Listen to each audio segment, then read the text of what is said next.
Beaucoup de personnes de plus de 60 ans se demandent pourquoi, malgré un entraînement régulier et une alimentation riche en protéines, leurs muscles ne se développent plus. Peut-être que c'est aussi ton cas. Tu fais tout correctement, mais les résultats ne suivent pas. La raison ne se trouve pas dans les protéines, mais dans un autre nutriment essentiel que ton corps produit de moins en moins avec l'âge, le collagène. Sans assez de collagène, tes muscles ne peuvent pas se régénérer correctement et tu perds de la force, même en t'entraînant. Dans cette vidéo, tu vas découvrir pourquoi cela arrive et quelles sont les deux sources naturelles les plus puissantes pour renforcer tes muscles et retrouver ton énergie.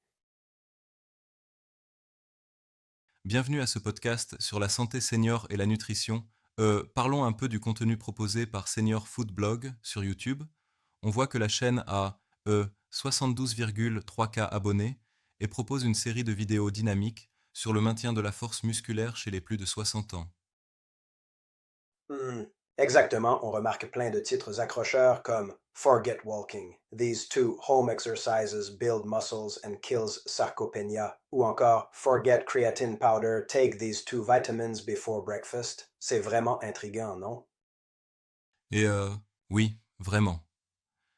Euh, on peut dire que c'est une sorte de guide complet pour les seniors qui veulent euh, garder leur masse musculaire et combattre la sarcopénie. Les vidéos contiennent des conseils nutritionnels et des recommandations d'exercices simples à réaliser chez soi. Hmm.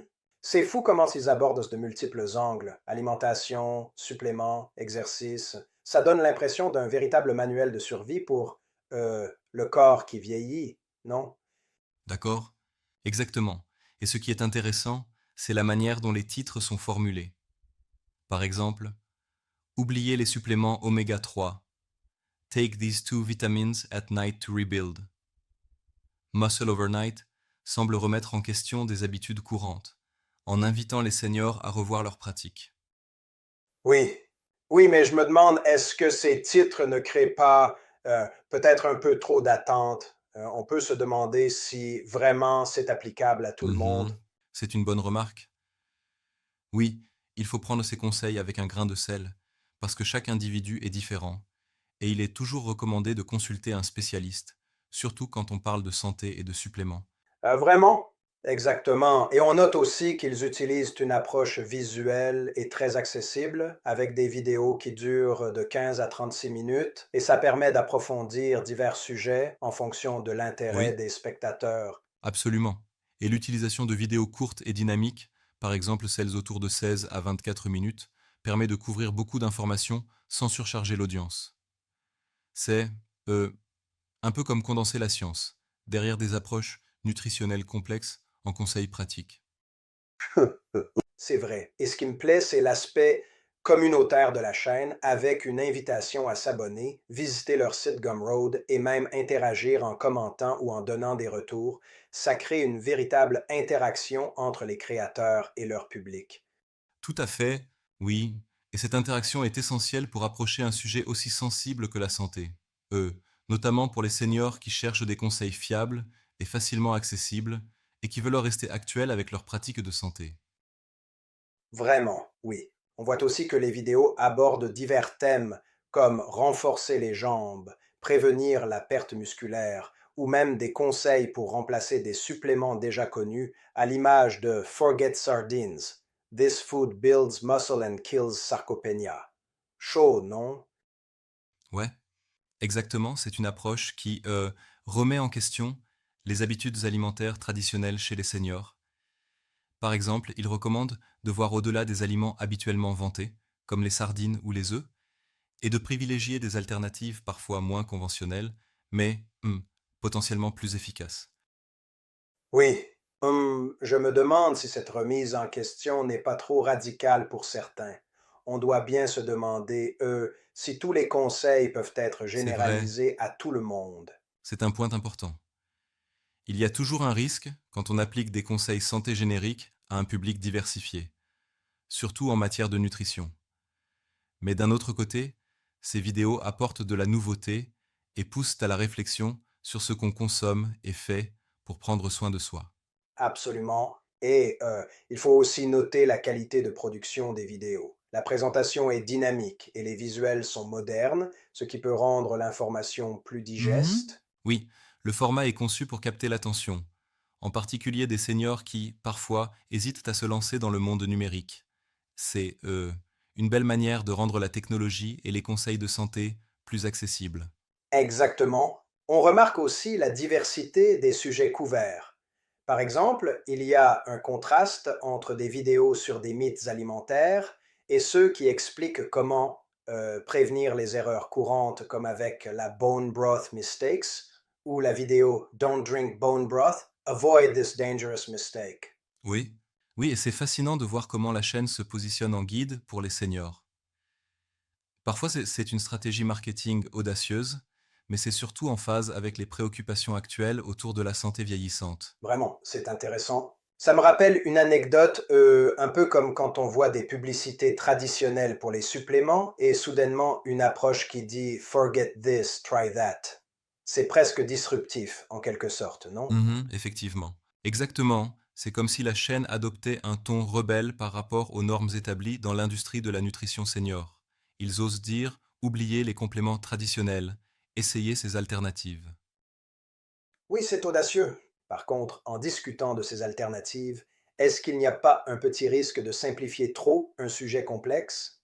Honnêtement, certains pourraient trouver que trop de promesses sont faites sans toujours donner les preuves scientifiques approfondies.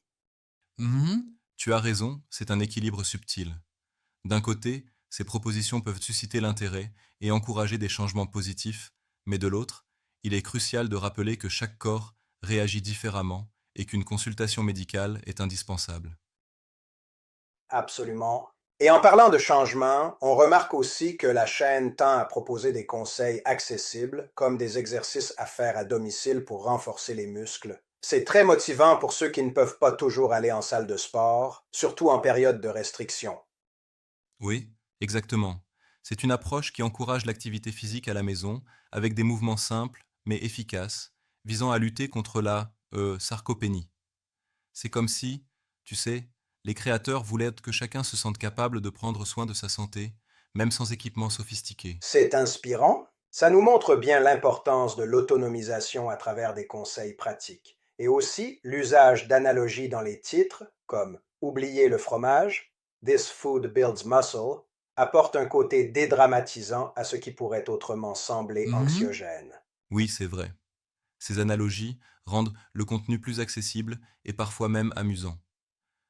Ça casse le discours habituel souvent très sérieux sur la santé, et ça aide à réduire l'appréhension que certains pourraient avoir vis-à-vis de ces nouveaux conseils alimentaires ou Tout à d'exercice. fait. En somme, Senior Food Blog se démarque par son approche moderne et interactive. On y trouve des astuces variées, mais toujours présentées de manière engageante, avec un style qui interpelle Oui, directement les vraiment. seniors. Exactement. Et c'est important de souligner que la chaîne va au-delà des simples conseils en se positionnant comme une communauté de soutien pour les seniors. Cette dimension sociale peut jouer un rôle clé dans la motivation et la fidélisation de son audience. Oui. D'ailleurs, cet aspect communautaire est renforcé par leurs invitations à commenter, s'abonner et visiter leur espace Gumroad pour d'autres contenus. Ça montre que ils veulent créer une sorte d'écosystème autour de la santé Absolument. senior. On peut même dire que ce format, combinant conseils nutritionnels, exercices et interactions communautaires, répond parfaitement aux besoins des seniors d'aujourd'hui. C'est, un mélange de praticité et d'interactivité qui fait la force de la chaîne. C'est clair. En conclusion, alors, Senior Food Blog propose un contenu dynamique, ponctué de défis aux idées reçues, mais aussi d'une volonté réelle d'informer et de soutenir son public senior. Oui, exactement. Et même si certains points peuvent être critiqués quant à l'universalité des conseils, il n'en demeure pas moins que l'approche est novatrice et très motivante pour ceux qui souhaitent garder la Tout à forme au fait. quotidien. C'était vraiment intéressant de décortiquer tout ça. On a exploré la diversité des contenus, la pertinence des conseils et l'aspect communautaire de la chaîne, en soulignant aussi quelques points de vigilance. Oui, effectivement. Voilà, merci pour cette discussion riche et animée. J'espère que nos auditeurs trouveront ces perspectives utiles pour mieux comprendre les enjeux de la nutrition et de l'exercice chez les seniors. Hmm. Merci à toi, c'était un échange dynamique et instructif. À bientôt pour d'autres discussions passionnantes sur la santé et le bien-être. Yes,